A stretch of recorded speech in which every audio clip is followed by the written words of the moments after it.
Hello anime lovers, स्वागत है आपका एनिमे की हवेली पर। और आज हम देखेंगे डंडन सीजन 2 के एपिसोड 4। पिछले एपिसोड के लिंक्स आपको डिस्क्रिप्शन में मिल जाएंगे। तो चलिए बिना किसी देरी के शुरू करते हैं आगे की कहानी। अब तक हमने देखा कि मोमो ने सुचिनिको को हरा दिया था, लेकिन वो कीटो फैमिली उसके पेट से जिंदा बाहर आ गई। तभी वॉल्केनो फटने लगता है। शहर में सायरन्स बजने लगते हैं कि वॉल्केनो इरप्ट हो गया है।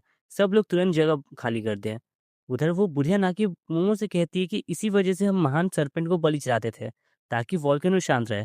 लेकिन अब सब खत्म हो गया है, क्योंकि महान सरपंच मर चुका है और जिम्मेदार सिर्फ मोमो है। बुधिया एक पुरानी कहावत भी बताती है, जब ड्रैगन आसमान की तरफ जाएगा तब वॉल्केनो फटेगा। पर मोमो कुछ और सोच रही होती है। अगर कछुए धूप में नहीं जा सकते तो फिर ये कहावत कैसी और क्यों? मोमो कहती है कि ये कहावत सरपेंट के लिए नहीं बल्कि हॉट स्प्रिंग के फाउंटेन के लिए थी, जो ऊपर की तरफ जाता है और ये एक सिग्नल होता है कि वॉल्केनो फटने वाला है। लोगों ने कहावत का मतलब गलत समझा। मोमो सुचिनोकी की बॉडी उठाकर पहाड़ से नीचे फेंक देती है। उसके बाद वो खुद भी नीचे जाने लगती है, लेकिन कीटो फैमिली उसके पीछे करती है, क्योंकि उसने महान सरपंच की बेइज्जती की।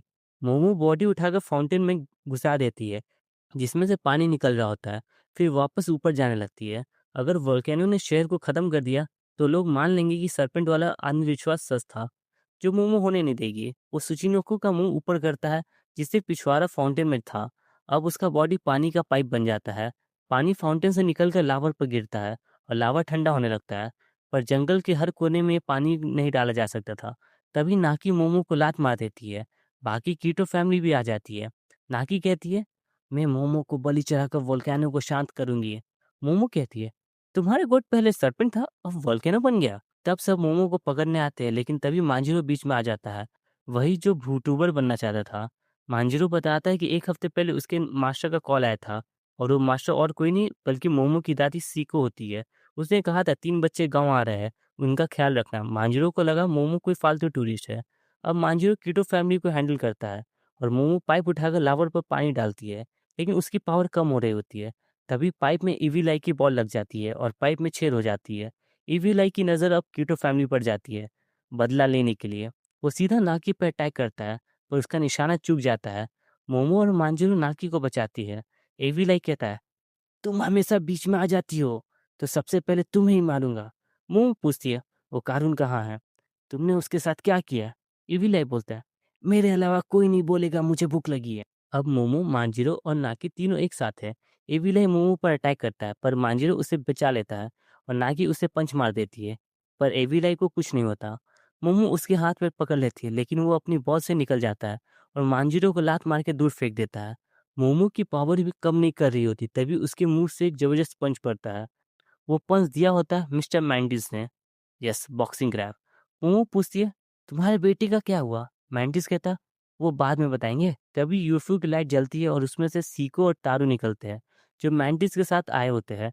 सीको और मैंटिस एविलाई पर अटैक करते हैं। सीको सिग्नल देती है और तारू रेस की तरफ तैयार होकर एविलाई की तरफ दौड़ता है, पर एविलाई उसे मुक्का मार के टुकड़े कर देती है, क्योंकि तारू तो प्लास्टिक का पुतला होता है। पर एविलाई देखता है कि उसके टुकड़ों पे तालिस्मान लगे होते हैं।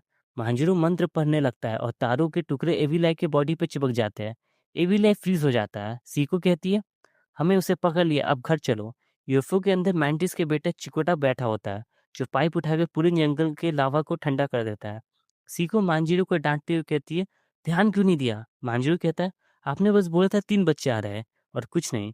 मेरा काम था ही भी नहीं, फिर भी मैंने आया। तारो पूछता है, मैं अपनी इंटरनल ऑर्गन्स का क्या करूँ? सीको बोलती है, पानी में डाल दो और क्या। सीको मोमो से पूछती है, वो चश्मिश और बिल्ली कहाँ गई? पर मोमो वहाँ होती ही नहीं है। वो मैंटिस के साथ घर की तरफ दौड़ जाती है, क्योंकि ओकारुन अब भी नीचे फंसा होता है। मोमो की पावर फेल हो रही होती है, तो मैंटिस घर का मलबा हटा देता है। मोमो देखती है कि पूरा गड्ढा लावा से भरा हुआ है, यानी ओकारुन जल गया होगा।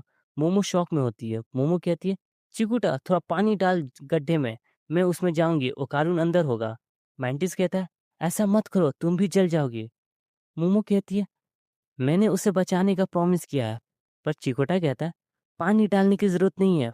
पर मोमो फिर भी कूदने जाती है। मैंटिस रोकता है। तभी वो देखती है कि चिकोटा ने लावा को यूएफओ से बाहर निकाल दिया होता है और पानी डालकर ठंडा भी कर दिया होता है। मोमो जाके देखती है तो ओकारुन और टर्बो ग्रैनी दोनों जिंदा और सेफ होते हैं। ओकारुन कहता है, मुझे पता था तुम जरूर आओगी।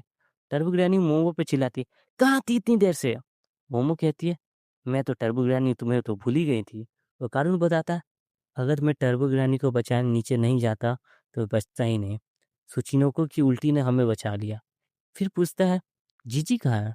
मोमो बोलती है, पता नहीं कैसे पर वो पहले ही बाहर आ गया था। ओकारून बाहर निकाला जाता है, ठोकर लगती है तो वो मोमो को पकड़ लेता है। मोमो माफ़ी मांगती है, फिर दोनों गले मिल जाते हैं और एपिसोड यहीं पे ख़त्म हो जाता है। तो दोस्तों ये यार कब ख़त्म हो गया है, लेकिन क्या वो लोग एविलाई को जीजी की बॉडी से अलग कर पाएंगे? जानने के लिए अगला एपिसोड ज़रूर देखें। वीडियो पसंद आया हो तो लाइक एंड शेयर करें, कमेंट करके बताएं कैसा लगा। अगर आप नए हो तो चैनल को सब्सक्राइब करके बेल आइकन दबाएं।